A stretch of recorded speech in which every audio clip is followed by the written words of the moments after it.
అదే original certificate రావడం 1 year పడుతుంది. విజయసారికి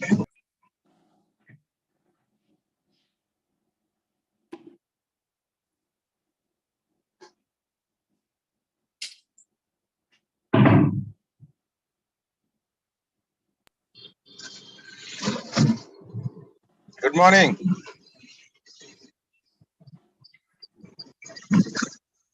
Good morning, sir. Good morning, Suresh. Morning, Mohan, sir.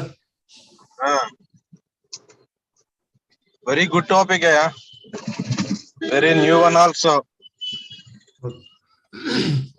But may not be comprehensive, sir. It's okay.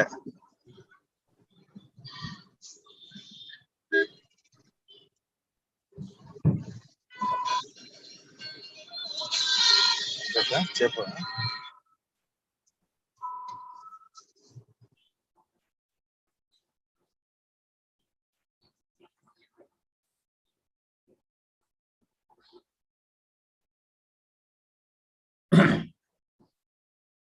Start చేద్దామా? మీ ఇష్టం sir. ఇంకా 2 minutes చేసేది. 2 minutes ఉందా? 7:58 అయింది.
Sir, it's 8 o'clock. Okay. Good morning, all of you. Today, Dr. B. Suresh Kumar, consultant in anesthesia and critical care department, Pinnacle Hospital, Visakhapatnam, is going to talk on very important topic of infections after solid organ transplantation. I request Dr. Suresh Kumar to start the presentation. Thank you, sir. Good morning, all. Today, I'm going to talk about infections after solid organ transplantation. So I begin with a case scenario. So a 67-year-old male fell down at his home and he had a fracture of vertebra. His past medical history includes diabetes, hypertension, and HBV infection. So he had undergone renal transplantation 8 years back. He was initially managed in ward, and 2 days later he was shifted to ICU with fever, breathlessness, and desaturation.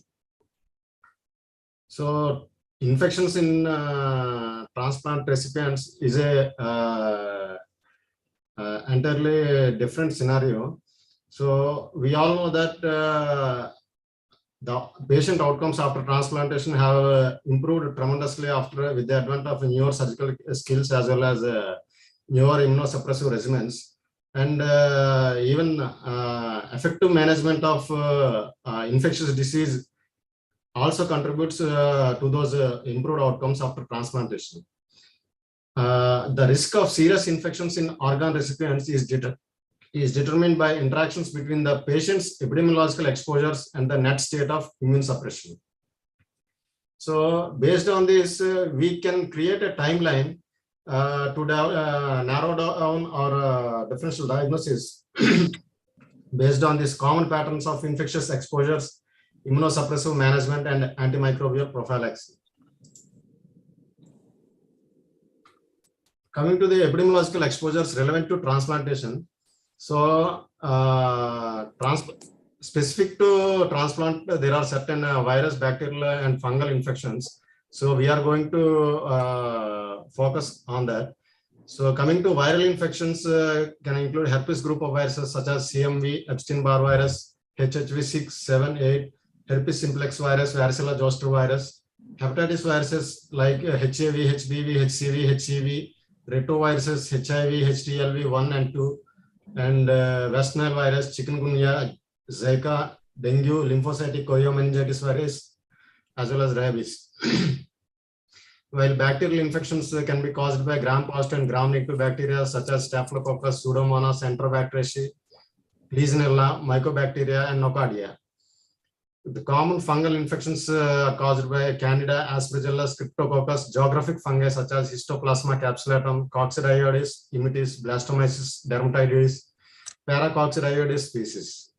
The parasitic infestations include Toxoplasma gondii, Trypanosoma cruzi, Strongyloides, Tetcoralis, Leishmania, Balamuthia species. While nosocomial exposures can also cause infections in the transplant recipients, and they can be caused by methicillin-resistant staphylococci, antimicrobial resistant enterococci, MDR gram-negative bacilli, Clostridium difficile, Aspergillus species, Candida non-albicans strains too. While community exposures such as food and waterborne infections are caused by Listeria monocytogenes, Salmonella species, Cryptosporidium species, Hepatitis A, Campylobacter.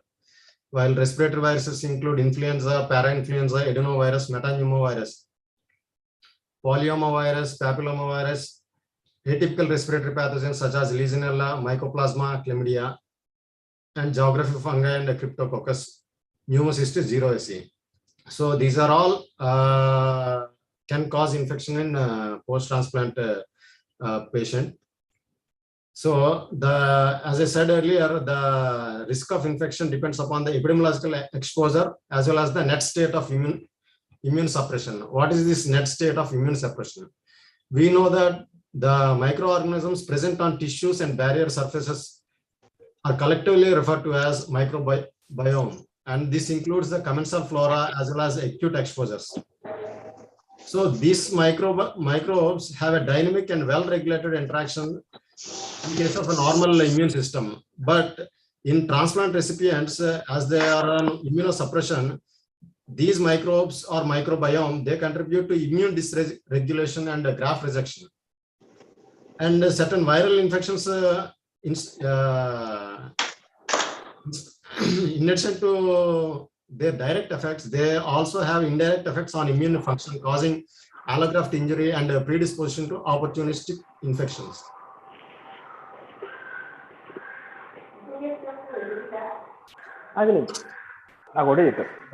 When this normal microbiome encounters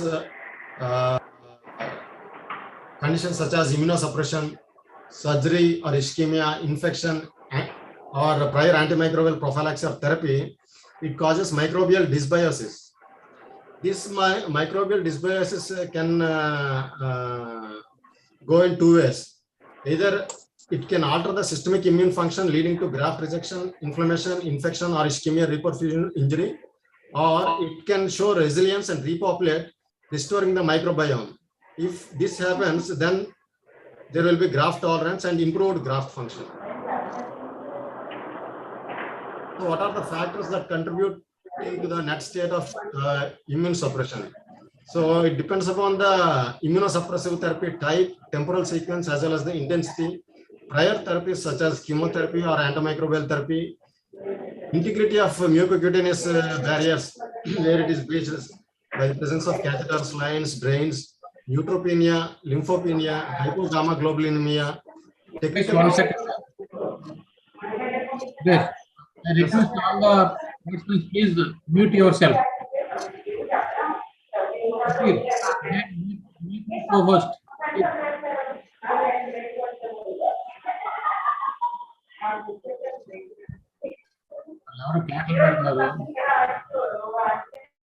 Basheer ఏమో నాకు co-host చేయలేదు. Okay, carry on. So technical complications such as graft injury, fluid collections or wounds, underlying immune defects such as genetic polymorphisms, autoimmune disease, metabolic conditions such as uremia, malnutrition, diabetes, alcoholism, cirrhosis, advanced age, and certain viral infections too, such as herpes viruses, hepatitis B, C, HIV, RSV, influenza. These all contribute to the net state of immune suppression.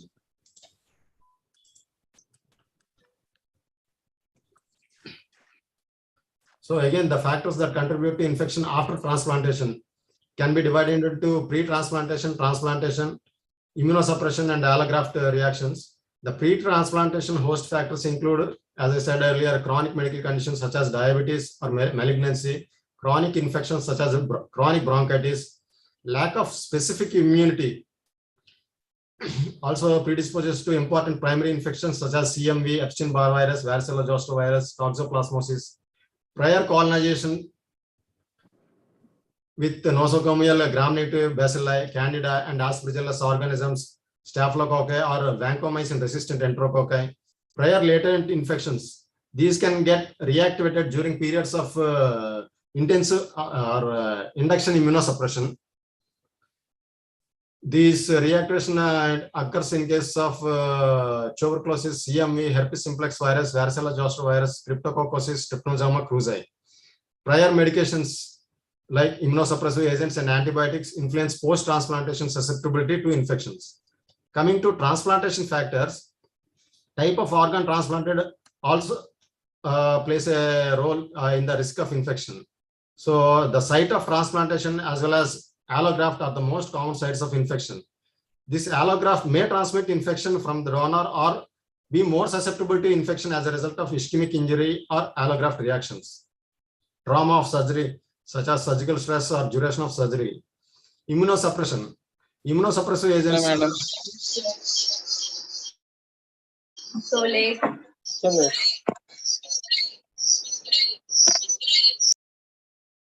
Corticosteroids, azathioprine, and other cytotoxic agents, cyclosporine, tacrolimus, rapamycin, polyclonal and monoclonal anti-lymphocyte serums. Immunosuppressive viruses such as viral infections with CMV, EBV, HHV6, and chronic hepatitis C virus infection. They predispose the patients to other bacterial and fungal infections. Allograft reactions include graft versus host reaction as well as host versus graft reaction. So after organ transplantation, these patients will be on immunosuppression for the remainder of their life. So these immunosuppressive regimens, they target both legs of the immunity, that is both innate immunity as well as adaptive immunity. So depending upon the type of immunosuppressive regimen, there are certain infections that are associated with such kind of immunosuppressions. Like in case of lymphocyte depletion, if we are using lymphocyte depletion therapies such as anti-lymphocyte globulins, if we are targeting T cell depletion, it results in reactivation of latent viral infections, can cause fever or cytokine release. In case of B lymphocyte depletion, infection with encapsulated bacteria will be more common. In case of plasmapheresis, again, infection with encapsulated bacteria and certain line infections are more common. Co-stimulatory blockade results in increased risk for post-transplantation lymphoproliferative disorder, especially seen with Epstein-Barr virus infection. While corticosteroids can cause bacterial, fungal, especially PCV pneumonia, hepatitis B, and delayed wound healing. Azathioprine can cause neutropenia and possibly a papillomavirus infection. Mycophenolate mofetil can cause early bacterial infection or late CMV infection. Calcineurin inhibitors can enhance herpes viral replication or gingival infection or intracellular pathogens. mTOR inhibitors causes poor wound healing, excess infections in combination with other agents, idiosyncratic interstitial pneumonitis. So to reduce the risk of infection in the transplant recipient, we need to screen the organ donor as well as the potential recipient even before the transplantation process itself. So depending upon the screening results, appropriate vaccination should be done, if not done earlier. And live attenuated vaccines are contraindicated post-transplantation, and they should be given at least 4 weeks before transplantation itself. And certain diseases can be controlled with prophylaxis. And this prophylaxis can be either universal prophylaxis, where the prophylaxis is given to all at-risk patients for a defined time period post-transplantation. While in case of preemptive prophylaxis, the patients will be monitored for the presence of infection at periodic intervals. And if the screening test turns out to be positive, then only they will be prophylaxis is instituted in such patients. That is preemptive prophylaxis. So these are the tests that are recommended before transplantation: cytomegalovirus IgG antibody, Epstein-Barr virus IgG antibody, herpes simplex types 1 and 2 antibody, varicella zoster IgG antibody, toxoplasma IgG antibody, especially in case of heart transplant recipients, hepatitis B screen, hepatitis C enzyme immunoassay, HIV antibody, tuberculin skin test or interferon gamma release assay for tuberculosis, stool for ova and parasites, strongyloides antibody, trypanosoma cruzi antibody, syphilis screening. Even donors should also be screened, because there are certain infections that have the potential to cause infection in recipients post-transplantation. These include the viruses such as hepatitis, herpes, HIV, HTLV, West Nile virus, lymphocytic chorea meningitis virus, Creutzfeldt-Jakob disease, JC virus, and dengue. Bacterial meningitis can be caused by Neisseria meningitidis, Streptococcus pneumoniae, tuberculous bacilli or non-tuberculous mycobacteria, Borrelia burgdorferi, fungal infections such as candidiasis, cryptococcosis, aspergillosis, endemic mycosis, and mucormycosis.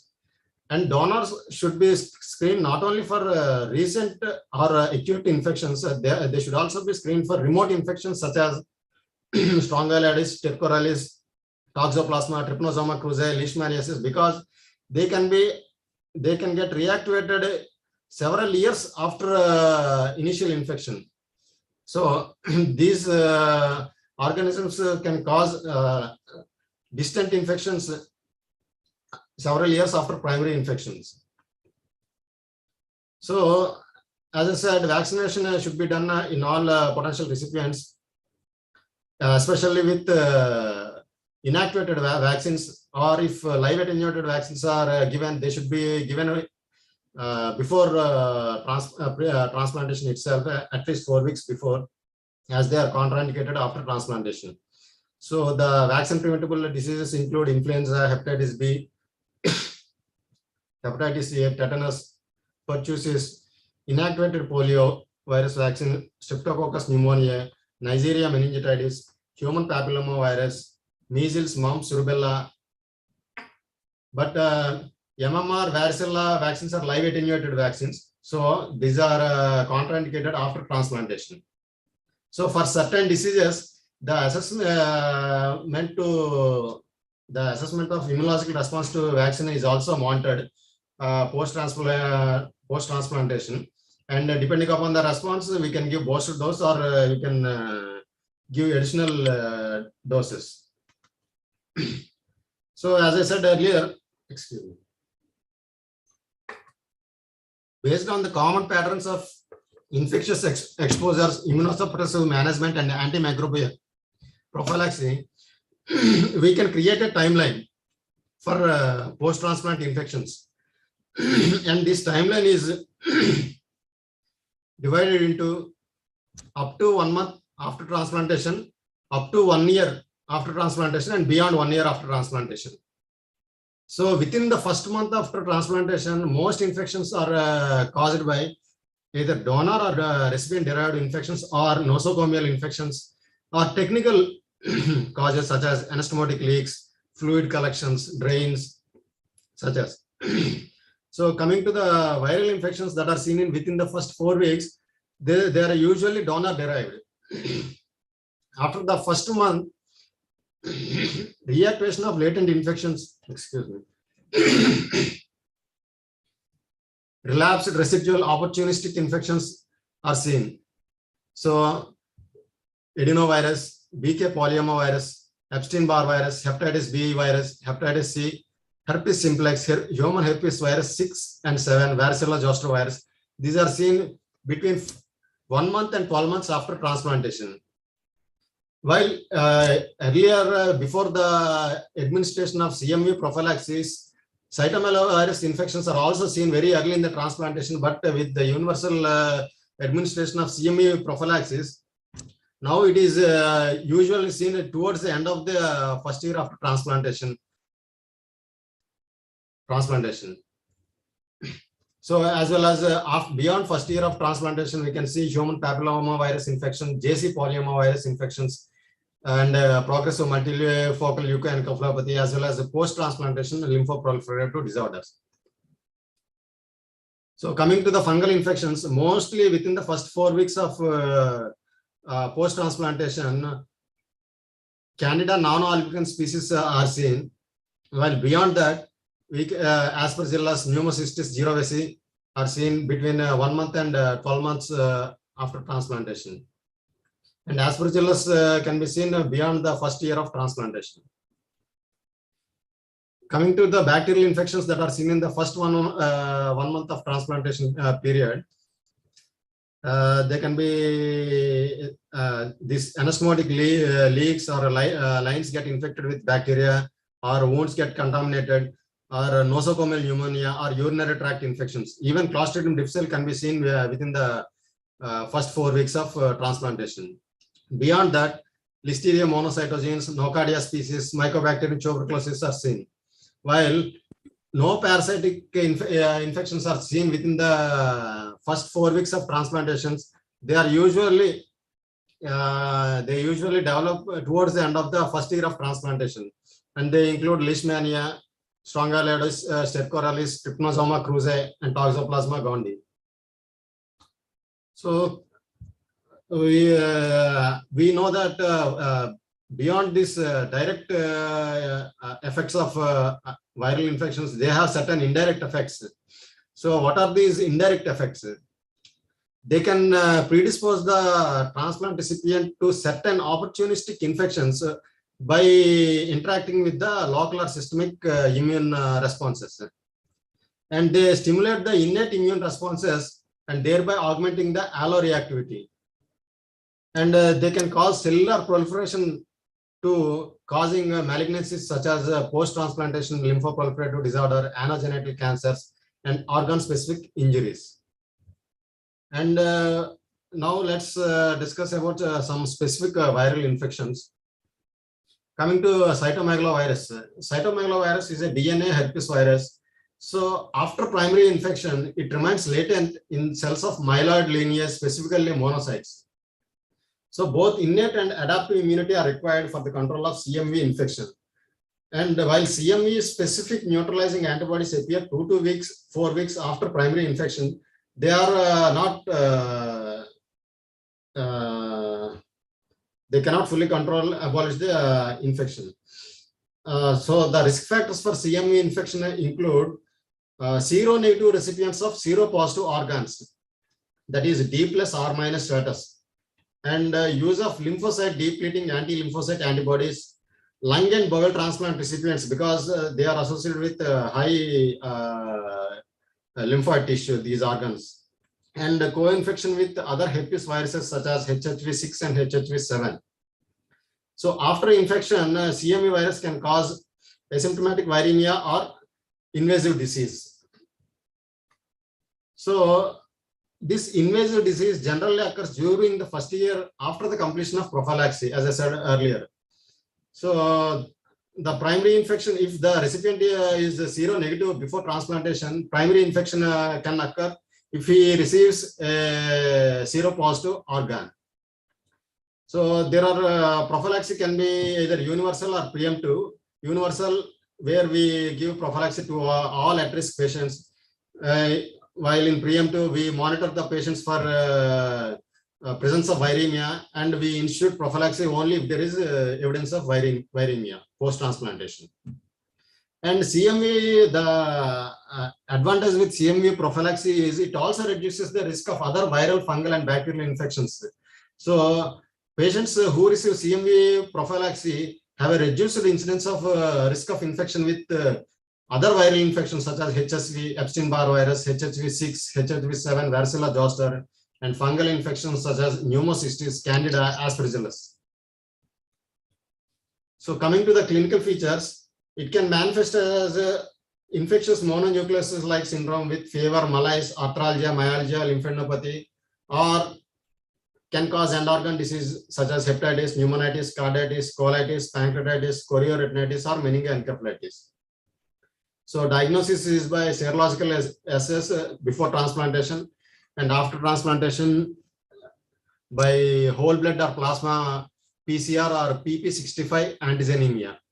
So CMV sometimes causes compartmentalized disease where there is evidence of tissue invasive disease in the absence of viremia, often seen with GI disease.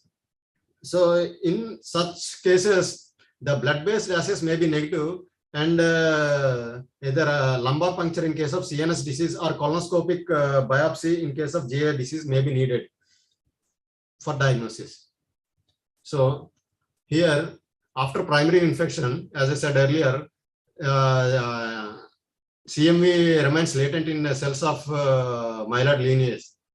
And when such a patient is hit by either of these, like anti-lymphocyte globulin, fever, infection, or high-dose immunosuppression, this latent CMV infection gets reactivated.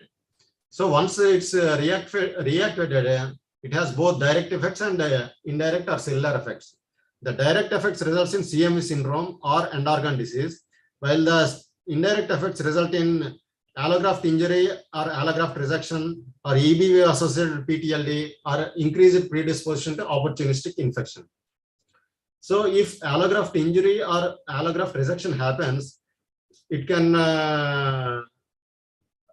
cause accelerated atherosclerosis in case of heart transplants, or bronchiolitis obliterans in case of lung transplants, or vanishing bile duct syndrome in case of liver transplant recipients. So as I said, it can be prevented. So the drug of choice for prophylaxis is valganciclovir. And in certain types of transplantation, such as patients with who undergo lung transplantation, up to 12 months prophylaxis should be given. In case of a tissue invasive disease, it is treated with IV ganciclovir for at least 2 weeks until there is absence of viremia. And there are cases where the infection is resistant to ganciclovir. In the risk factors for ganciclovir resistant CMV infection include prolonged low-dose oral prophylaxis, again D plus or minus serostatus, that is seronegative recipients receiving seropositive organs, profound immunosuppression, lung transplantation, initial high-grade viremia, and suboptimal drug dosing during the treatment of CMV. So these cases can be treated with either foscarnet or cidofovir, but both these are profoundly nephrotoxic.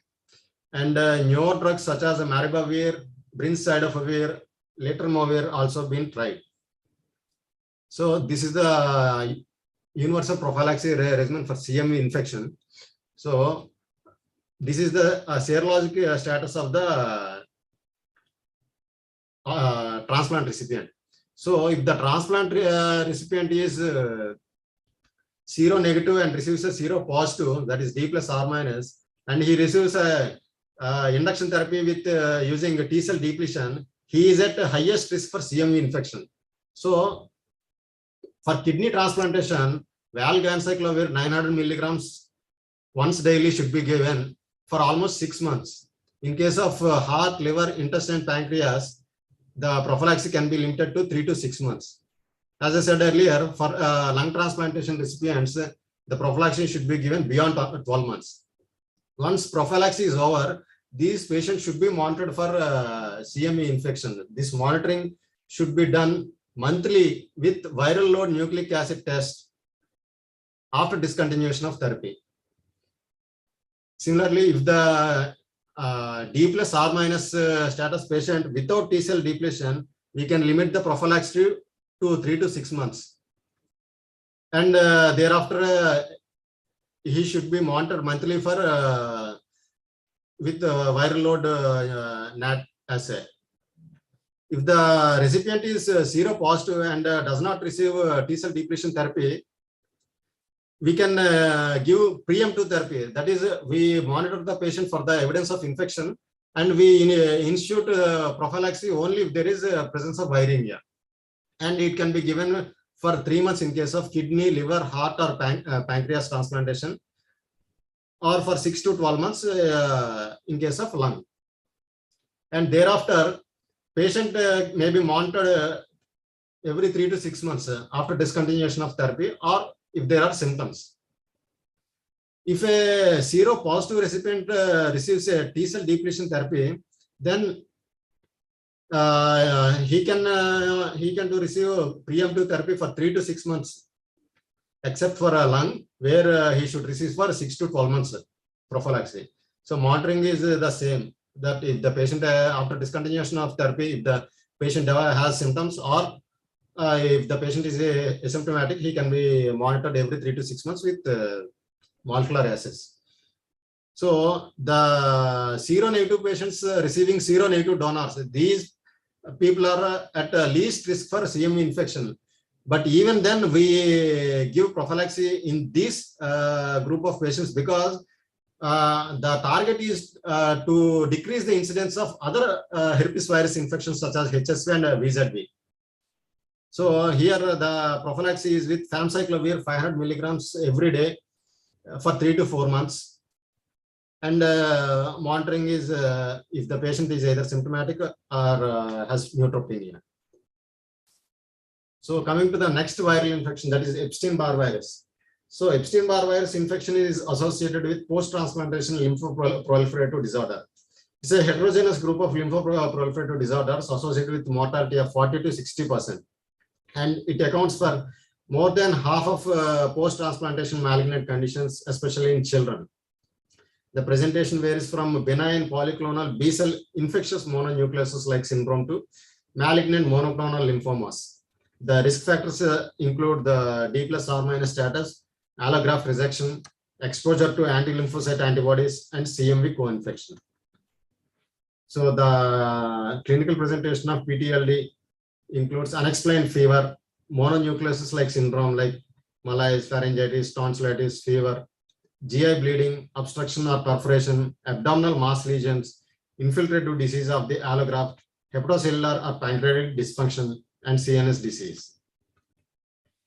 The diagnosis is by molecular based assays or flow cytometry, analysis of immunoglobulin gene rearrangements, histologic analysis with staining for Epstein-Barr virus derived RNA. CMV, there is no specific prophylaxis with for EBV infection. So CMV prophylaxis, as I said earlier, reduces the incidence of EBV infections too. For treatment, no specific therapy exists for treatment too. Sometimes reduction of immunosuppression is often employed, and for PTLD, chemotherapy is required. For CNS disease, irradiation and treatment with anti-CD20 antibodies is also necessary. Coming to the next group of herpes virus, herpes simplex viruses 1 and 2. These are ubiquitous viruses. Severe disease occurs within the first month after transplantation, and they cause orolabial, genital, and or perianal herpes. So painful erythematous papules progressing to fluid-filled vesicles are seen in affected sites. And they can cause HSV, esophagitis, pneumonia, fulminant hepatitis, and encephalitis too. The diagnosis of HSV infection is by direct fluorescent antibody test, PCR, culture, histopathology with immunohistochemistry, and Jank smear of the lesions. So use of antiviral prophylaxis has greatly reduced the incidence of HSV infection. So prophylaxis is with acyclovir or valacyclovir or famciclovir, and it should be given for at least 4 weeks. And in case of disease or active infection, it is treated with acyclovir. For acyclovir resistant cases, foscarnet or cidofovir are used. Next is varicella zoster virus. Primary infection with VZV causes chickenpox. The spread is through direct contact with skin lesions or airborne from respiratory droplets. Again, like other viruses, after primary infection, it remains latent in cranial nerves or dorsal root ganglion. And once it is reactivated several years later, it causes herpes zoster or shingles. They are painful vesicular dermatomal rash. But in case of organ transplant recipients, the presentation of herpes zoster might be atypical. Like the rash can be multidermal, multi-organ involvement with invasive complications. The next group of viruses are polyoma viruses. Polyoma viruses are small non-enveloped double-stranded DNA viruses. And there are two most important polyoma viruses. They are BK virus and JC virus. BK virus is associated with nephropathy and ureteral obstruction in solid organ transplant recipients. And the only evidence of polyoma virus associated nephropathy can be only rising serum creatinine, and there are no, sometimes there won't be any signs of infection such as fever. Only just rising serum creatinine will be there. And the natural history will be like, initially there will be viruria, that is shedding of Bika virus in the urine, and followed by viremia. Then the infection progresses to nephropathy several months later. So high degree of suspicion is necessary in renal transplant recipients for detecting Bika virus associated nephropathy. So the diagnosis is by culture, cytology, electron microscopy, and PCR. So like most of the viral infections, there is no effective antiviral therapy. Sometimes reduction in immunosuppression is required. And the other polyoma virus that can cause serious infection in transplant recipients is JC virus. It has been associated with progressive multifocal leukoencephalopathy. It is uncommon in solid organ transplant recipients and mostly seen in hematopoietic stem cell transplant recipients. Occurs in patients with impaired T cell immunity, and the presentation is with focal neurologic deficits, seizures, or slowly progressive neurologic lesions. Diagnosis is by brain biopsy, and for this also no therapy exists. Coming to fungal infections. The common fungal infections seen in post-transplant recipients are caused by Candida, Aspergillus, Cryptococcus, neoformans, and the endemic mycosis. And the risk factors for fungal infections are prior colonizations, neutropenia, intensity of immunosuppression, T cell depletion, viral co-infections such as CMV, HHV6, and community-acquired respiratory infections, diabetes, broad-spectrum antimicrobial agents, renal and hepatic dysfunction, leukopenia, and critical illness. So treatment with azoles might cause drug interactions with some immunosuppressive drugs like calcineurin and mTOR inhibitors. Like these azoles, they are CYP3A4 inhibitors, so they cause increased levels of calcineurin inhibitors as well as mTOR inhibitors.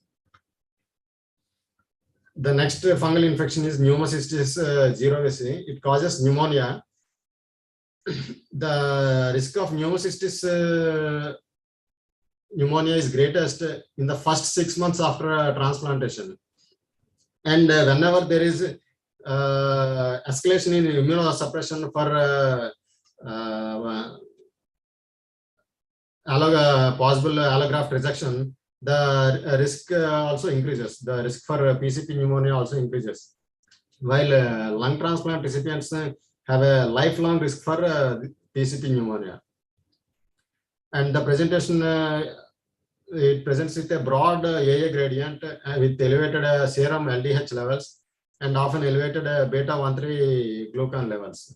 The treatment is with trimethoprim sulfamethoxazole.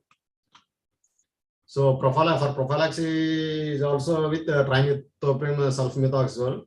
Usually one single strength tablet or one double strength tablet should be given daily for 3 to 6 months post transplantation. And if there is sulfa allergy, such patients can be treated with either atovaquone or plus levofloxacin or pentamidine or dapsone. But none of these alternative regimens offer the same broad protection as of trimethoprim sulfamethoxazole. This pneumocystis prophylaxis not only offers prophylaxis with for PCP, it also offers prophylaxis with other infections such as Toxoplasma stercoralis and other bacterial infections like CMV prophylaxis. Coming to CNS infection in transplant recipients is a medical emergency. So the classic signs such as headache, meningismus, Kernick sign, Brudzinski sign, or papilledema are often absent. And the common organisms that are responsible for CNS infection in these kind of patients are Listeria, Nocardia, varicella zoster virus, JC virus, human herpes virus 6, West Nile virus, Zika virus, Cryptococcus neoformans in case of fungi, Demataceous fungi, Aspergillus species, and mucormycosis, and Toxoplasma gondii.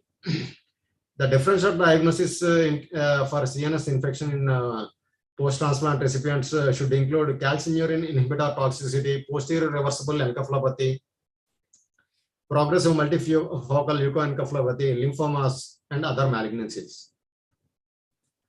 So finally, the classic signs of infections such as fever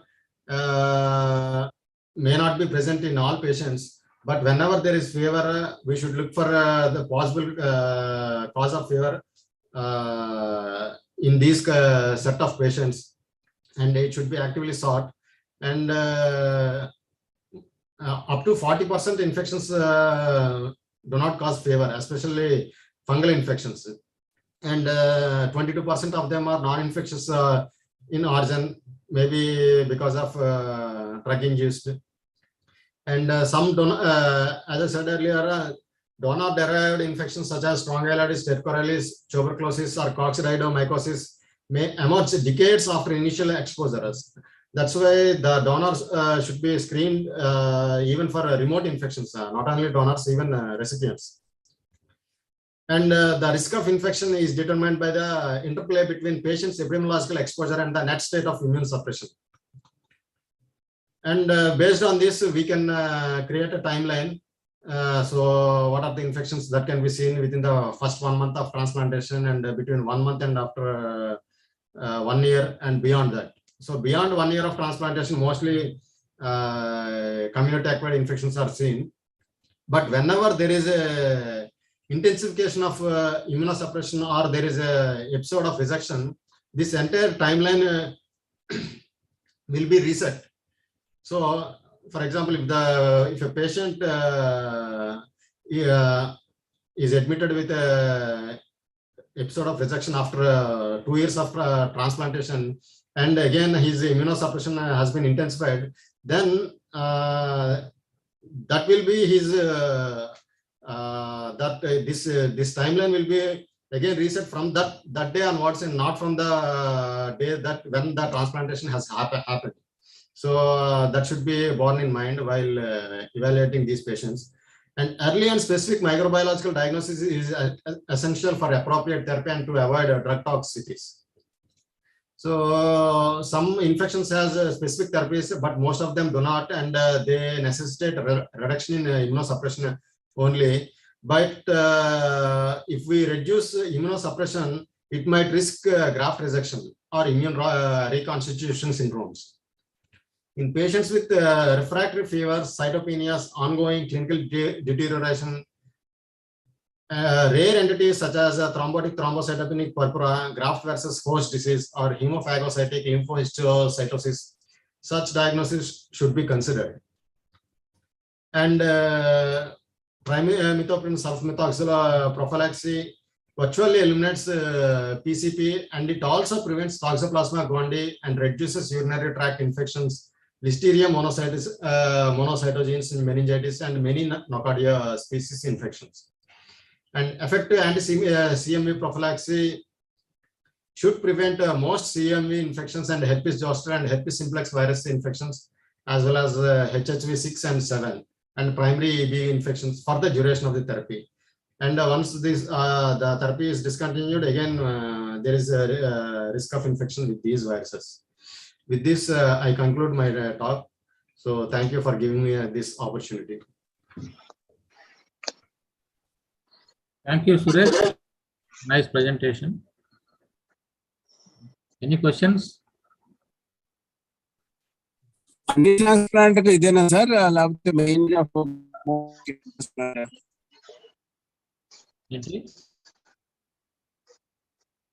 Hello. Thank you, Suresh. Extensive. Thank you, sir. In your hospital to diagnose CMV, what kind of investigations are doing that primary consultants, Suresh? For CMV, sir? Yeah, CMV. This PP65 antigenemia we did, sir, for one case. Serum PP65 antigenemia. Okay. It is available in Vizag or they are sending? Sir, David, sir, did we send that to Ampath or we? Not only. Ampath. Not available. No, sir, we send it to Hyderabad.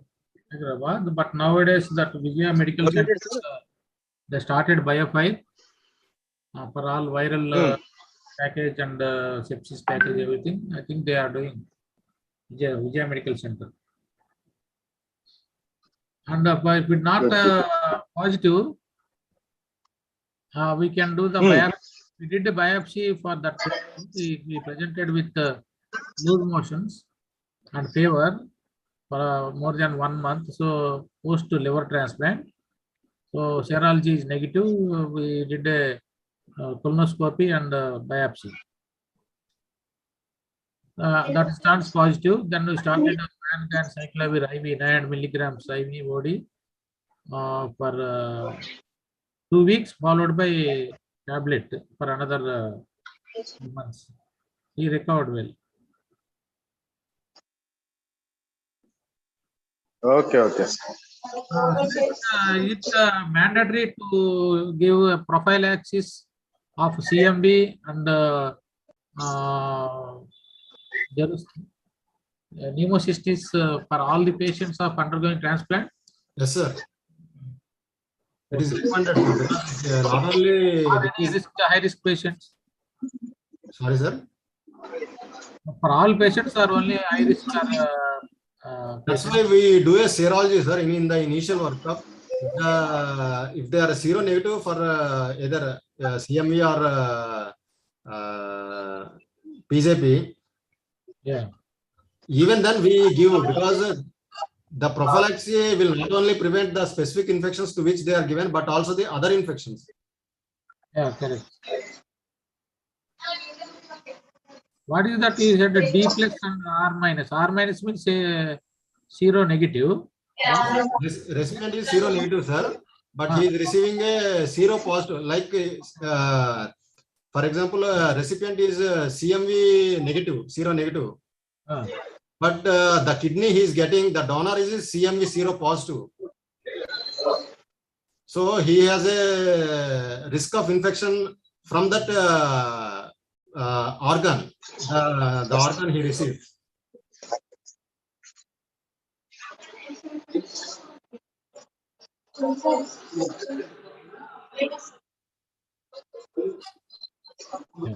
Anyway, this is very complicated.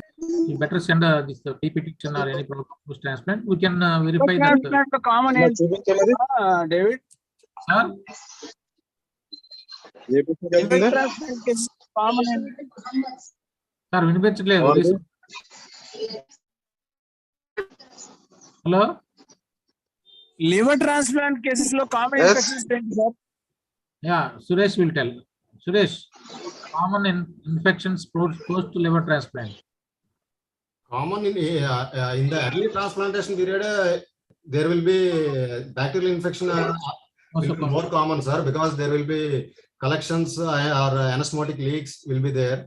So bacterial infections are most common in the first 1 month after transplantation.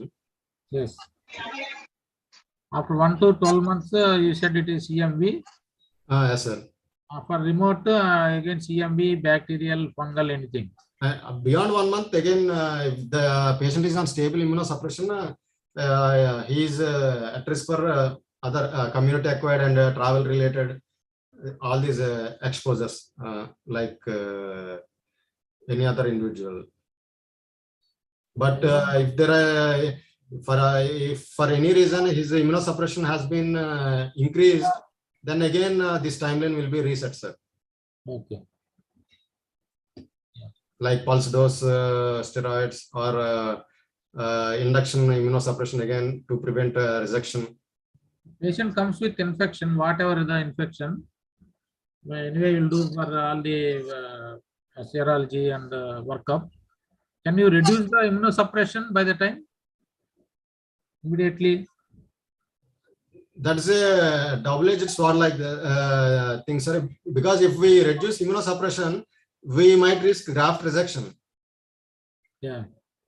So, but some infections, like I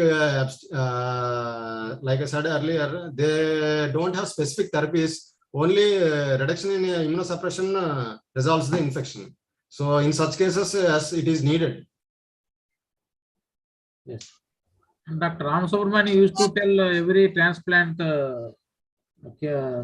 class, one patient came from US and he underwent liver transplant and went back to US, and after that he developed some infection, fever, and had all the symptoms of some remote symptoms like hydrophobia, all these things. So they didn't understand what is happening and they started all the antibiotics, antivirals, everything. But finally patient died after a few months. Then it turned out to be rabies. So you mentioned in your this thing, the slide, that rabies should be screened for all the recipients. Sir. మళ్ళీ చెప్పండి what is happened? Reason for death is rabies. Okay. A patient had a dog bite history. Few months before they didn't reveal that because patient is asymptomatic and he was vaccinated also, but still rabies virus will be there in the suppressed state for they said a few years also. Not So, few, sir, it is 6 weeks to 1 year. Rabies, Rabies dormant is for 6 weeks to 1 year because we have a lot of experience recently. There was a bear bites, I think Monroe knows, and we lost a few patients because there is a protocol in 7 Hills. Monroe told for any bear bite they give a rabies vaccine at the time of when they come to ER. So like tetanus, we are very used to tetanus toxoid injections, but we are not used to the rabies injections giving to the patients of any animal bite.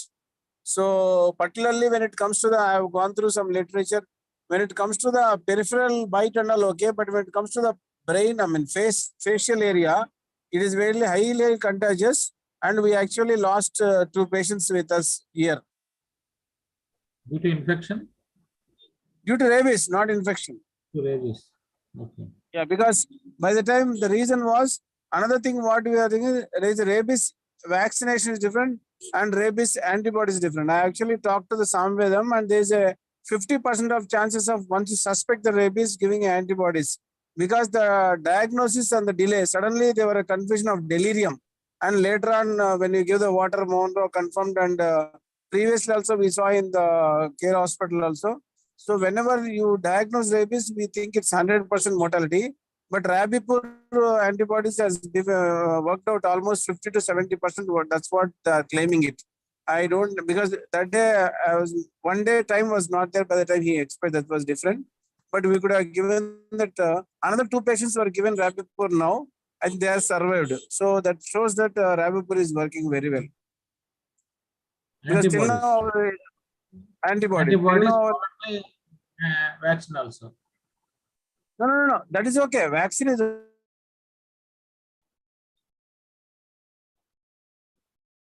Hello? Hello? Any question? 1 international units per kg body weight IM. And sir? 20 international units per kg body weight IM. IM. Yeah. And wash with the antibodies that wound. Which one, sir? Tell me. That wound, contaminated wound should be washed with antibodies also. Is it right? No. That is at the time of No, I don't know that, sir. I don't know. But you are giving antibodies not once you are thinking about he is going to get not. I'm not talking about vaccine. Vaccine is the time whenever you clean and you wound cleaning at the time of injury. I'm talking later. This Rabipur is not vaccine. It's antibodies. Once whether the patient gets it or you suspect it.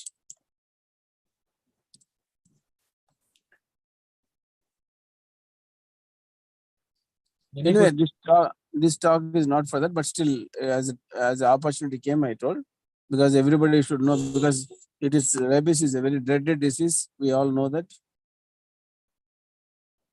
Suresh, which is the most vulnerable organ among all these transplants? Lung, sir. Lung or heart lung? Lung? Heart lung recipients. Next. Heart lung. No, sir. Actually, it is small bowel, sir. Small bowel. Okay. Next, lung. Risk for infection. Yes, sir. Sir. Most vulnerable organ of getting infection after transplant is, he said it is intestine, followed by heart lung and kidney. Finally, it is liver. Liver is the very least vulnerable organ because it have a lot of immuno cells like for cells, macrophages, all these things. So immediately it will detect the microbials. So the immunosuppression, amount of immunosuppression needed to liver transplant is very less when compared to all. Okay, sir. That's why it lifespan is around sometimes more than 20 years also. After other things are less, like liver, lung is 5 to 10 years maximum. Heart is up to 10 years. The kidney maybe more, maybe 10, 15, 20 years also. Liver is more very good for a transplant. Okay, sir. Any questions from others? If there are no questions, please we will conclude the session. Thank you, Suresh, for a nice presentation. You please send this PPT to PPT in the group. Okay, sir. Thank you all the participants for your participation. David, sir. Sir. Suresh, ultrasound workshop is pending since long, sir. I don't know when he is going to do. Suresh, ultrasound we will do in means after completion of this thing. Reflect. Yeah, maybe along with the reflect we can club, because Pinnacle is doing excellent work on Vexus, and as well as Suresh, you have expert in ultrasound in OT procedures. So maybe can we combine with the reflect? Yeah, maybe the Vexus is important for reflect. Combining the Vexus is actually your Akshit and Dishavar. Workshop on Vexus and overall ultrasound.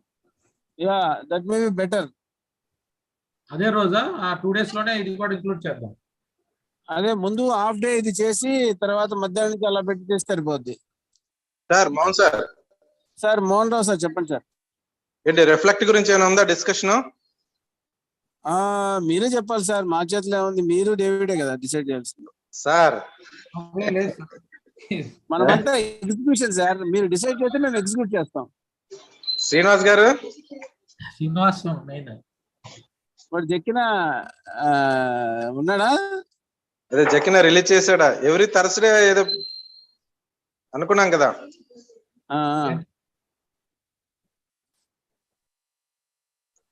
ఏం మరి అందరు ఉన్నారు, రాణి madam, Varalakshmi ఉన్నారులే తెలియదు మరి. All people are there.